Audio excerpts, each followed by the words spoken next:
So I was finally able to get a demo Volt Shot Undercurrent to drop, and this thing is actually really good. I know in my review I said it was probably pretty good, and I didn't have one yet, but on paper it looked good, and in game it's just as good, if not better, than I wanted it to be. Basically, your loop's just going to be throw grenade, get a kill, and look, watch this, boom, everything dies, a lot of grenade energy. Here, I'm going to throw my grenade, and I'm just going to spam a bunch of grenade launcher shots. Here we go, boom, kill just about everything over here, and my grenade's almost fully charged. Let's get a quick kill, and then bam, grenade energy is full. And this build is with me running a single impact induction, and then a firepower mod and a reloader mod. And this grenade build feels great. I'm using Fallen Sunstar, and it works perfectly just the way I wanted it to.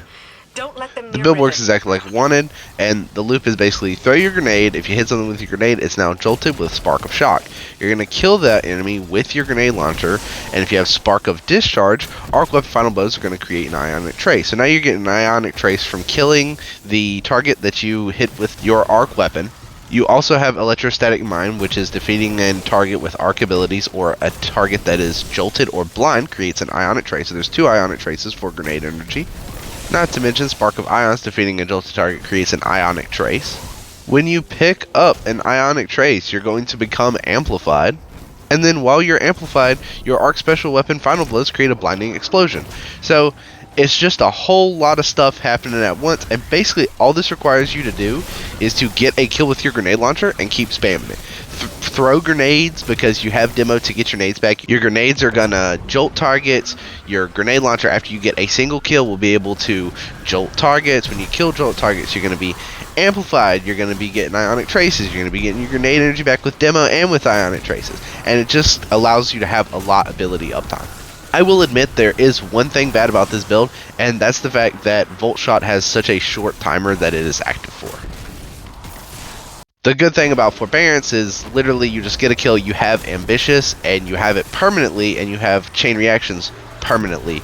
But with Volt Shot, you have to get a kill, and you only have a few seconds to do anything with that. So that is the one downside to this, but as long as you're in an ad-heavy area, which is what I'm going to recommend this build for, because nade spam is good for ad clear, grenade launcher spam is good for ad clear. So basically, if you're in an environment where you need ad clear, this is the perfect build, because as long as you have ads to clear, you have the ability to clear ads. So this is just like 24/7 ad clear monster, and I like this much more than ad control builds like Stasis or Strand, because sometimes that can, if you get out of the loop of your build, it kind of makes it difficult to get back into the loop, whereas this literally just get a kill with either your grenade or grenade launcher and you're right back in it. So with all that being said, I'm going to throw up on the screen to stay on the rest of the video. Basically the build, it's going to be all the mods that I have on, all of the Spark arc fragments I have on, the exotic weapons I'm using Necrochasm because it creates arc explosions, so it works kind of. But I also challenge you to take this build and make it your own. So take this build, tweak it in whatever way you think would make this build better. Let me know some things that you think would make it better, and if it turns out to be amazing, I'd probably run that instead. Anyways, that's enough for me. I'm still sick. Hopefully you were able to bear with the voice, and I'll catch you guys in the next one. Thanks so much for watching. I'll catch you guys later.